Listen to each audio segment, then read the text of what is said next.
Éxodo capítulo 17, versículo 8.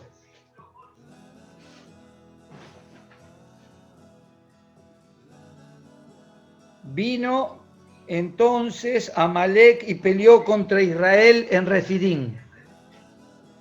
Y dijo Moisés a Josué: escógenos varones y sal a pelear contra Amalec. Mañana yo estaré sobre la cumbre del collado y la vara de Dios en mi mano. E hizo Josué como le dijo Moisés, peleando contra Amalec, y Moisés, Aarón y Hur subieron a la cumbre del collado. Y sucedía que cuando alzaba Moisés su mano, Israel prevalecía, mas cuando él bajaba su mano, prevalecía Amalec. Y las manos de Moisés se cansaban, por lo que tomaron una piedra y la pusieron debajo de él, y se sentó sobre ella. Y Aarón y Hur sostenían sus manos, el uno de un lado y el otro del otro. Así hubo en sus manos firmeza hasta que se puso el sol. Y Josué deshizo a Amalec y a su pueblo a filo de espada. Y Jehová dijo a Moisés: escribe esto para memoria en un libro. Y di a Josué que raeré del todo la memoria de Amalec de debajo del cielo. Y Moisés edificó un altar y llamó su nombre Jehová Nisi. Significa esto: Jehová es mi estandarte. Y dijo: por cuanto la mano de Amalec se levantó contra el trono de Jehová, Jehová tendrá guerra contra Amalec de generación en generación. Y así esto sucedió, y los que pueden estudiar los profetas menores van a encontrar allí cómo tuvieron grandes luchas contra el pueblo de Amalec, y fue raído sobre la faz de la tierra su memoria. Ahora, nosotros encontramos que a la salida de la esclavitud de Egipto y después de cruzar el Mar Rojo, Dios milagrosamente dio a Israel alimento y agua en el desierto. En el desierto de Sin, que era lo más próximo que encontró después de Elim, donde estaban las palmeras, los llevó por el desierto de Sin para que no sufran las peores guerras. Y en el desierto de Sin le proveyó el maná.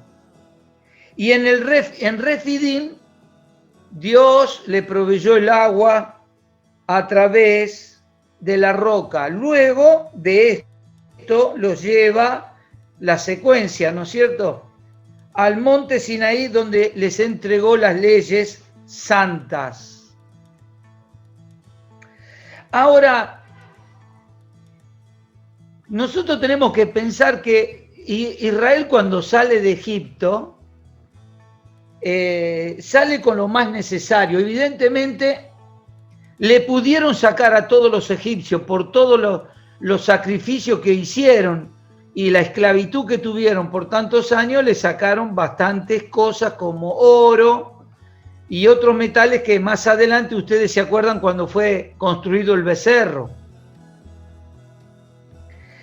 Pero en cuanto a equipamiento o armamento, no se llevaron casi nada, muy poco. Y dicen algunos estudiosos de las escrituras y de la historia de Israel que cuando fue destruido el ejército de Egipto, cuando cruzan el Mar Rojo y mueren todos, recuperaron bastantes armas. Pero no tantas, porque aproximadamente eran 1,5 millones, aproximadamente o más, los que salieron de Egipto. Y se encontraron con un pueblo perverso, pero un pueblo perverso. Ustedes me van a decir, ¿por qué? Miren, este pueblo se llamaba Amalek, cuyo jefe de tribu o el que los dirigía de la descendencia de Amalecita, ¿no es cierto?, de la descendencia de Esaú, para que tengan en cuenta muchas veces que no entendemos en las escrituras por qué suceden las cosas. Ustedes saben lo que sucedió con Jacob y Esaú, ¿no es cierto? ¿Sí o no? ¿Se acuerdan, no? Sí, muy bien. Ustedes se acuerdan que Jacob lo perdonó a Esaú, ¿sí o no? Y Esaú lo perdonó a Jacob. Es decir, Jacob le pidió perdón, pero Esaú lo perdonó, ¿no es cierto? Sin embargo, la descendencia llevó el odio. Llevó el odio toda el camino, toda la historia, el odio y el desprecio lo llevaron. Y Amalek, que es un descendiente de Esaú, su nombre significa un pueblo belicoso.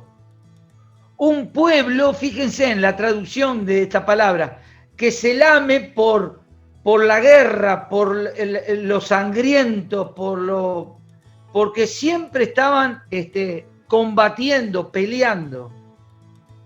Amalek, después lo vamos a ver algunas cosas, simboliza a la carne, que siempre resurge, que siempre vuelve a salir. Entonces dice así la Biblia: entonces vino Amalek y peleó contra Israel en Refidín. Si nosotros vamos a Levítico, creo que era el capítulo 25, ahí vamos a encontrar más detalles. ¿Qué hizo Amalek? ¿Saben qué hizo? Mientras el pueblo fue a la montaña para ir a que se cumpla la promesa de que Dios iba a hacer salir agua de la roca. Ustedes se acuerdan después la historia, lo que pasó, que golpeó la roca, ¿se acuerdan, no? Que tenía que tocar la roca, pero lo hizo enojar tanto que, bueno, golpeó la roca y fue un problema serio y sufrió un castigo grande, tanto Moisés como el pueblo. ¿Está bien? Pero tuvieron el agua. Mientras fueron a buscar el agua, los niños y los viejitos se quedaron en las chozas que tenían, en las carpas que tenían, en los lugares donde estaban acampando, en el desierto. ¿Qué hicieron? Los vieron indefensos, los vieron débiles. ¿Y qué hicieron? Fueron por atrás traicioneramente y atacaron a los viejitos y a los niños. Hicieron gran estrago. Ahora ustedes fíjense, el desierto que Dios lo llevó hacia la libertad, sacándolo y cruzando el Mar Rojo, sacándolo de Egipto, simboliza la prueba. Pero también no nos tenemos que olvidar que cuando el Señor Jesús fue bautizado, al salir del bautismo, del Jordán, fue arrebatado por el Espíritu y fue llevado ¿a dónde? Al desierto, representando esos 40 días, los 40 años de prueba que tuvo Israel, porque dice, los llevó por el desierto, Dios estuvo con ellos, pero los protegió, pero los sacó en el desierto para probar su corazón, para ver qué había en su corazón. De ahí no nos tenemos que olvidar la columna de nube y la columna de fuego durante la noche y el día, que los protegía, le daba luz y le daba calor y los protegía, símbolo del Espíritu Santo. Ustedes presten atención a todas estas cosas. Miren la prueba que estamos viviendo, que no es casualidad, que ya pasó en otra época, que los males que estamos viviendo atacan fundamentalmente a los mayores de edad, a los que están con enfermedades de base, ¿no es cierto? Y este virus fundamentalmente ataca a ellos. A los niños no tanto, pero pueden transmitirlo. Así que a los más débiles físicamente y a los más mayores de edad son los más débiles. Y dijo Moisés, ¿a quién le dijo Moisés? A Josué, escógenos varones para salir a pelear contra Amalek. Ahora, ¿por qué escogió Moisés a Josué? Porque Josué era el que estaba al lado del líder y había comprendido que Moisés había sido puesto por Dios para liberar al pueblo. ¿Y a quién tenía al lado suyo Moisés? Tenía un siervo fiel como fue Josué. ¿Qué hizo? Lo mismo que sucedió en el comienzo de la iglesia, cuando las cosas se desbordaban.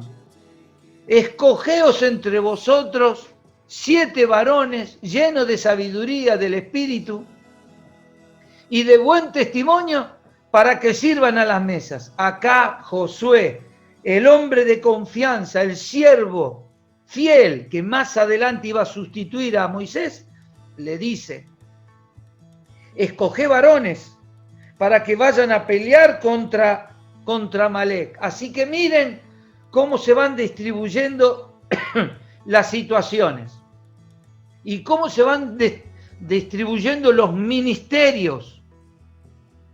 Moisés el líder, llevando a su pueblo a tomar agua. Son atacados por los amalecitas, pero Josué le pide a Josué que tome el mando de la situación y escojan varones que no estaban muy capacitados, que tampoco tenían armamento. Miren, uno podría llegar a pensar, pero como pensó Israel, pero ¿por qué nos sacaste en el desierto? ¿Para esto? Pues no tenemos agua, no tenemos comida. Y Dios le da el maná, Dios le da las codornices, le da el agua sacada de la misma roca.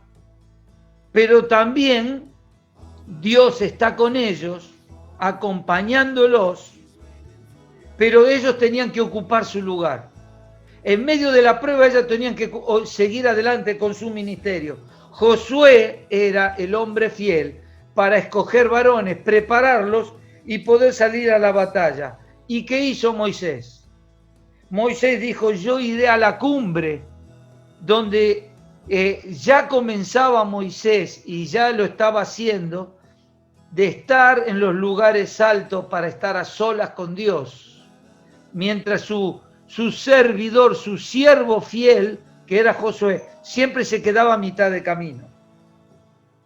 Dice, yo estaré en la cumbre del collado, y dice, y la vara de Dios estará en mi mano.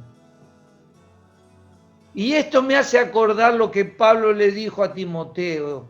Dios no nos dio espíritu de cobardía, sino de poder, de amor y de dominio propio. La vara simbolizaba el poder. Simbolizaba el poder que Dios se manifestaba, y ustedes se acuerdan cuando la vara se convertía en culebra y la de los sacerdotes de Egipto hicieron lo mismo, pero la vara, la serpiente de la vara de Moisés se comía a las otras. Dice, yo voy a ir al collado, a la parte más alta. Miren, se descuidaron un poco y Satanás, a través de el mundo, la carne, en este caso la carne, ¿no es cierto? Y la soberbia o el orgullo, o la vanagloria de la vida, como le quieran llamar, los tres grandes enemigos, atacan. La carne atacó, y atacó ¿a quién? A los más débiles. Había que salir a pelear sin el equipamiento, sin el entrenamiento y sin el armamento. Pero la vara de Dios estaba con ellos, la presencia de Dios estaba con ellos. ¿Qué hizo Moisés? Iba a los lugares altos a tener comunión con Dios, a hablar con Dios en oración. E hizo Josué como le dijo Moisés, peleando contra Amalek. Miren, tomó la capitanía como si fuese el general del ejército. Tomó la capitanía sin mayores excusas, sin nada. Allí Josué cumplió las órdenes para pelear contra Amalek. Y Moisés se fue con dos de los que iban a ser los sacerdotes. Aarón y Hur subieron a la cumbre del collado para acompañar ¿a quién? A Moisés. Miren los colaboradores allí. Miren a los siervos trabajando. Uno encargándose de escoger hombres y de encargarse del ejército para ir a pelear.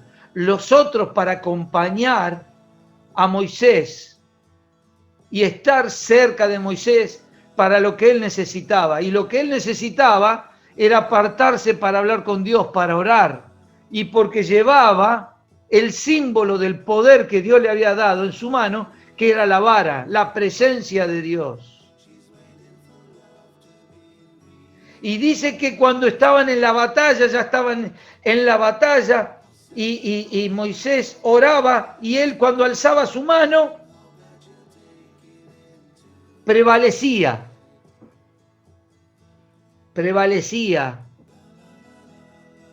el triunfo en la batalla, en la guerra. Ahora, pero cuando él se cansaba y bajaba las manos, prevalecía Amalek, la carne. Ahora, yo quiero que entendamos esto. Imagínense en ustedes, yo y ustedes. Imagínense en ustedes en el lugar de Moisés, en el lugar de Aarón o de Hur, o en el lugar de Josué. Imagínense en la batalla. ¿Quién estaban en la batalla? Los hijos, los valientes, de muchos. Ahora ustedes imagínense que dependa de que Moisés esté con los brazos levantados para que ninguno de los familiares, de los hijos, del pueblo, los valientes de las demás tribus, no mueran en la batalla, no sean heridos en la batalla. Yo me puse a pensar, si estuviéramos en ese tiempo, imagínense nuestros nietos, nuestros hijos, nuestros familiares, nuestros seres queridos peleando allí en la batalla, y dependiendo que yo tenga las manos en alto, que yo no baje mis brazos y orara y clamara a Dios, pero la humanidad, la carne, la debilidad nos hacía aflojar los brazos. ¿Y saben qué? Prevalecía Amalek y muchos eran heridos y algunos seguramente habrán muerto. Entonces las manos se cansaban, dice el verso 12, y tomaron una piedra. Ustedes saben que la piedra es símbolo del Señor Jesucristo, donde vertió el agua, pero también es donde tenemos que estar parados, afirmados, asentados, porque la roca es Cristo. Y dice, la pusieron debajo de él y él se sentó. Y miren sus colaboradores, sus siervos fieles, Aarón y Hur, cada uno le tenía sus brazos. Entonces iban prevaleciendo en la batalla Y así, teniéndolo uno de cada lado sus brazos, mantuvieron la firmeza hasta que se puso el sol. Miren lo que duró. Y así prevalecieron. Miren, el Salmo 20, versículos 7 y 8, dice así, hablando del pueblo de Israel: estos, hablando de los otros ejércitos, confían en carros y aquellos en caballos, mas nosotros en el nombre de Jehová nuestro Dios tendremos ¿qué? Memoria. Memoria. Acuérdense, Jehová Nisi, Jehová es mi estandarte. Esto va a quedar en la historia, en la memoria. Dice, ellos flaquean y caen, mas nosotros nos levantamos y estamos de pie. Hermanos, creo que está claro en primer lugar las funciones. Está claro en segundo lugar las luchas que tenemos, y especialmente contra la carne, contra la debilidad de la carne. Pero también está claro la presencia de Dios y de los siervos que Dios levanta para colaborar, para servir en la obra de Dios y para confiar en el Señor. La presencia del Señor en la vara, la presencia del Señor en la roca, la presencia del Señor en la oración. Ahora, si ustedes miran, el cristiano, por más que acepte a Cristo como su Salvador, no está exento de luchas, no está exento de pruebas. No está exento de debilidades y de flaquezas. Tuvieron que luchar. Yo creo que a veces no nos damos cuenta que a veces tenemos algunas luchas en la familia, en los hijos, en la obra, en los hermanos, con los que tenemos que confiar. A veces hay luchas. Pero hermanos, no nos tenemos que olvidar que en la debilidad de la carne, como decía Pablo, el bien que quiero hacer no lo puedo hacer. Y el mal que no quiero hacer, eso es lo que hago. Pero la presencia de Dios nos muestra que en el mundo vamos a tener lucha. Y no tenemos lucha solamente contra carne ni sangre, sino contra principados, potestades, pero también tenemos luchas con el mundo, tenemos lucha con la carne y tenemos lucha con nuestro propio yo, la soberbia, el orgullo.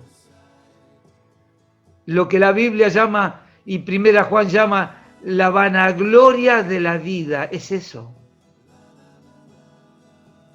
Y nosotros a veces miramos lo que está sucediendo y decimos, no, nunca pasó esto. ¿Cómo? ¿Nunca pasó? ¿Nunca pasó? Miren lo que pasó aquí. Miren lo que le pasó a Israel cuando fue sitiado por los asirios y por los babilónicos. ¿Pero por qué le estaba pasando las pruebas que estaban pasando? Porque se habían olvidado de Dios. Adoraban a otros dioses. Le daban riendas sueltas a la idolatría, a la avaricia, al dinero, a la avaricia. No guardaban el día de reposo, el día que era para Dios. Y puedo seguir la lista. Ustedes saben, entienden que en los profetas menores y en el libro de Jeremías, las mujeres le decían y se juntaban hambrientas, decían, hoy vamos a comer a tu hijo. Sí, lo vamos a comer, vamos a ponerlo en la olla y lo vamos a comer. Mañana te toca el tuyo. ¿Cómo? Y nosotros nos asombramos por lo que está pasando. ¿Y ustedes creen que lo que está pasando es porque el mundo se ha olvidado de Dios, no tiene en cuenta a Dios? Pero ¿saben qué? Hay gente o hay hermanos llamándose cristianos que también se olvidan de Dios. que su fe se debilita, que se caen, que bajan los brazos, que dejan de orar. Hermanos queridos, en estos momentos se hace más patente que nunca lo que siempre se estuvo enseñando. La familia, las personas que no profundizan en las Escrituras van a correr serios riesgos de ser derrotados y que el Amalek de la carne se levante y pueda hacerlos hasta desaparecer.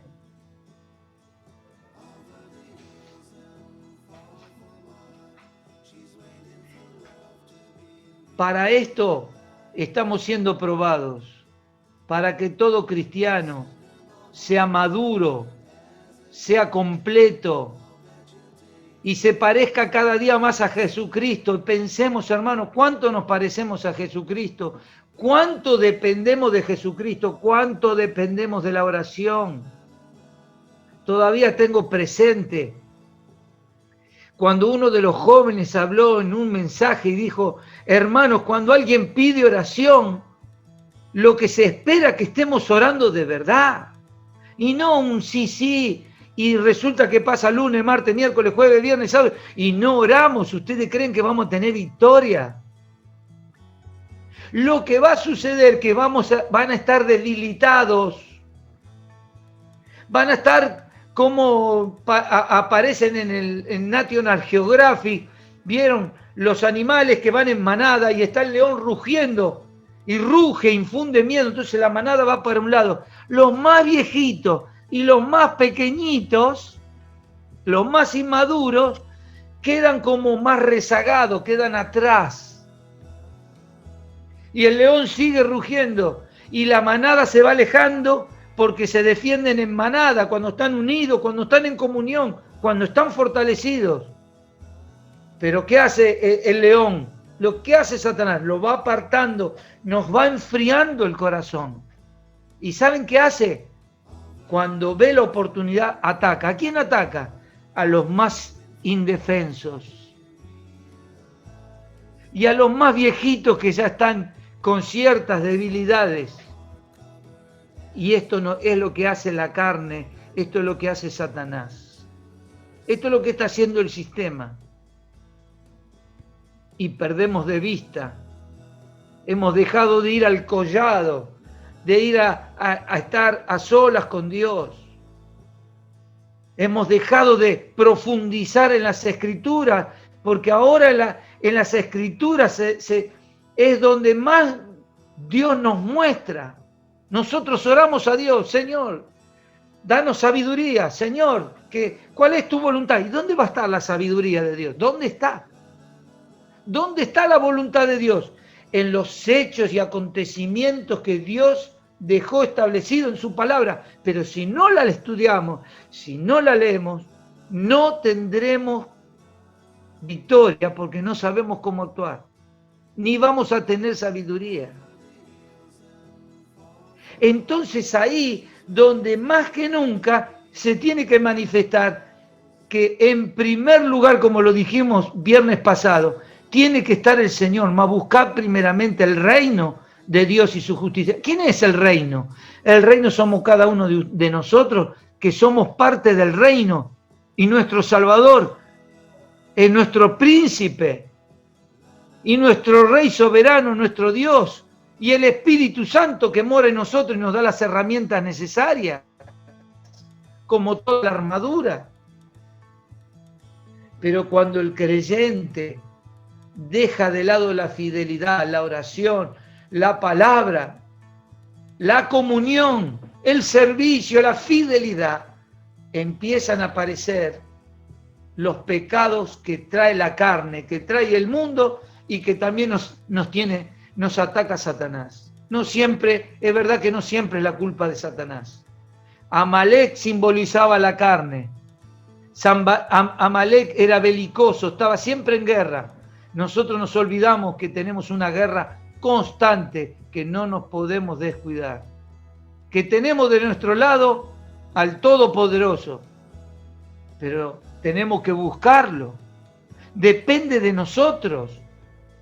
Dependía de Josué buscar escoger valientes y ir a la guerra y tener que ir a la batalla. Dependía de Aarón y Hur acompañar a Moisés y tenerle un brazo de un lado y el brazo del otro, para con la vara clamar al Dios de las alturas y que Dios responda. Hay cosas que dependen de nosotros.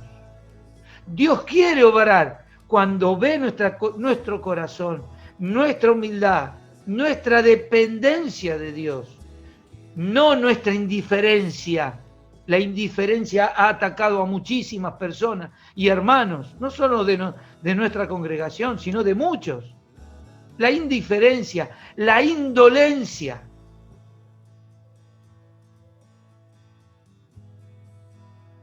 Los miedos nos han atacado y nos frenan y nos detienen.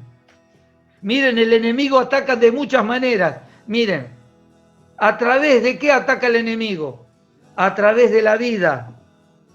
Busca destruirnos.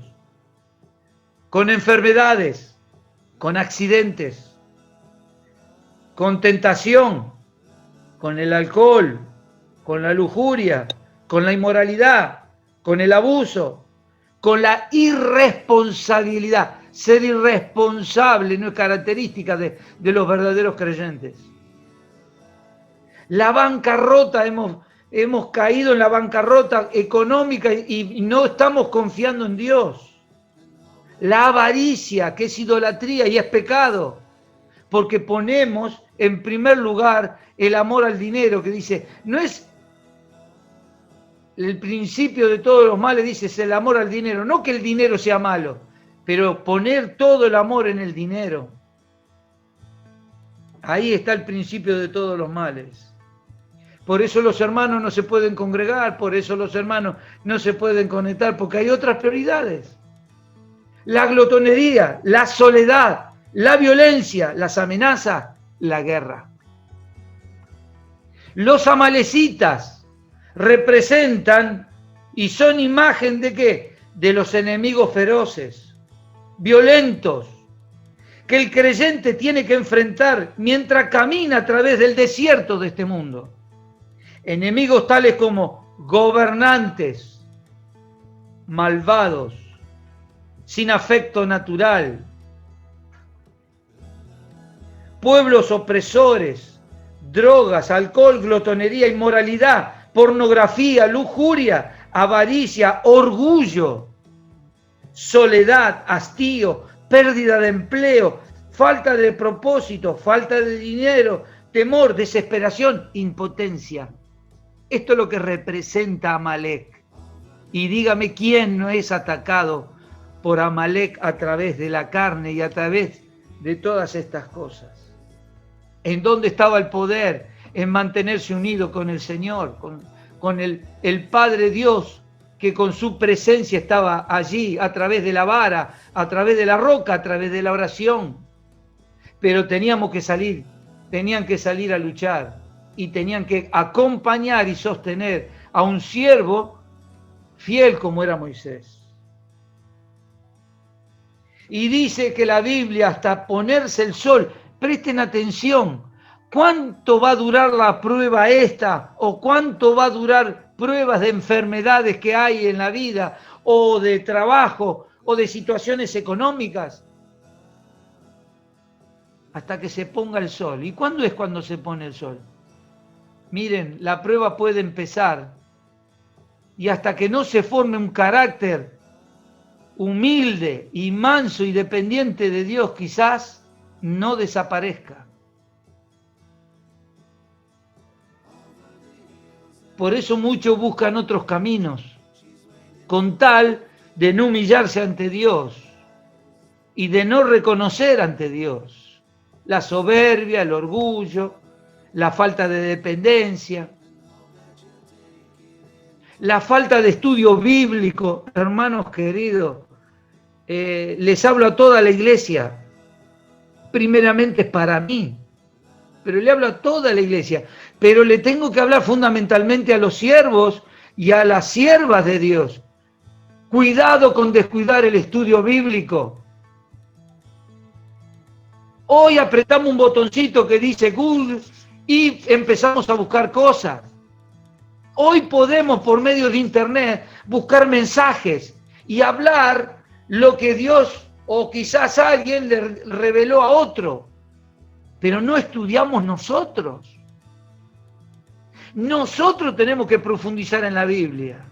Nosotros tenemos que dedicar tiempo a leer. Y los que sirven al Señor, y los que tienen que ir a la batalla de enfrentar la vida, se tienen que manejar con principios bíblicos, porque todo lo que está pasando, y hoy lo que estuvieron votando, y lo que estuvieron votando anteriormente, y lo que van a seguir, es contra la ética cristiana, y es la ética humanista del mundo, que no tiene en cuenta a Dios. ¿Cómo nos vamos a manejar? ¿Con la ética del mundo o con la ética cristiana? ¿En dónde encontramos la ética cristiana? Que es un tema que tendríamos que hablar en algún momento. En las Escrituras, en los mandamientos. Y miren que uno dice, no, pero los mandamientos son para el Antiguo Testamento. Lean 1 Juan, lean los Evangelios. Si guardares mis mandamientos. El que me ama y guarda mis mandamientos, yo estaré con él y él conmigo. Y dice, porque separado de mí, nada podéis hacer.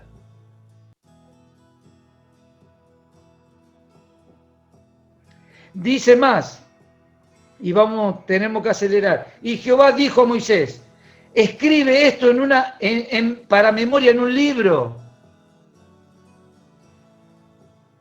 Y así fue escrito, porque Josué deshizo a Amalec a filo de espada, y a su pueblo a filo de espada. Y di a Josué que reheré toda la memoria de Amalec de debajo del cielo. Dios iba a encargar de eso a través de su pueblo. Ahora miren lo que viene, que prestemos atención lo que viene. Y Moisés edificó un altar y llamó su nombre Jehová Nisi, o Jehová es mi estandarte. ¿Quién fue a pelear?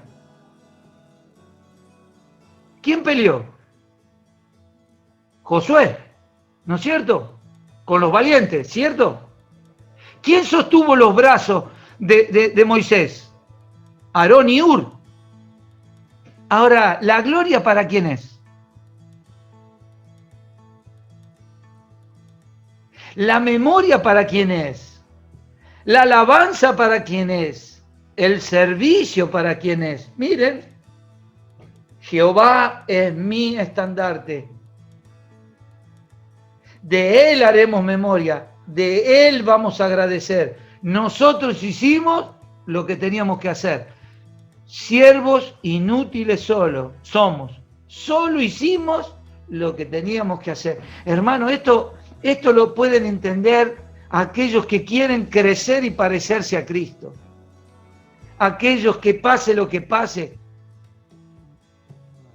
siguen firmes, con todas las debilidades, pero siguen firmes al lado del Señor, tomado de su mano, y amando al Señor y a la obra del Señor. Y dice y dijo, y por cuanto la mano de Amalec se levantó contra el trono de Jehová. ¿Contra quién se levantó Amalec? Contra el trono de Jehová. Cuidado cuando se peca con orgullo, con soberbia, con pecados de inmoralidad, porque se está atacando, se está lastimando al trono del Señor, a la santidad del cristiano, porque no nos olvidemos que nuestro cuerpo, ¿qué es? ¿Templo de qué? Del Espíritu Santo. Y la iglesia local es la morada donde el Espíritu Santo mora y nos guía e intercede por nosotros, además de morar en cada uno de nosotros. Cuidado cuando se peca, porque los pecados atacan al cuerpo de Cristo, que es la iglesia, dañan a la iglesia, porque vos y yo representamos la iglesia. Y lo que yo hago y dejo de hacer afecta a la iglesia, pero también me afecta a mí. y me afecta mi relación con el Señor. ¿Y qué hace Satanás? Actúa y dice, no, vos no fuiste, fue el otro. Entonces, con tal de que yo no reconozca, que yo no me humille, cada uno sigue en la suya y cada uno quiere llevar adelante la suya. ¿Y saben qué pasa? Se duele el cuerpo, se duelen los hermanos, se lastima la iglesia, se daña el cuerpo de Cristo que es la iglesia. Y no somos solícitos en guardar la unidad. Por eso a veces cuando suceden cosas o estamos siendo probados y queremos buscar responsables, lo que tenemos que hacer es humillarnos, querido. Ser solícitos en guardar la unidad, porque mi enojo, mi rebeldía, mi orgullo, mi pecado afecta a todos. Y si hay niños espirituales que no han crecido, o hay algunos debilitados como eran los viejitos en el pueblo de Israel, Amalek viene y los destruye y los daña y se los come, porque dice que Satanás está como león rugiente buscando ¿a quién? Devorar. ¿A quién va a devorar? A los más débiles, a los más nuevitos, a los más necesitados.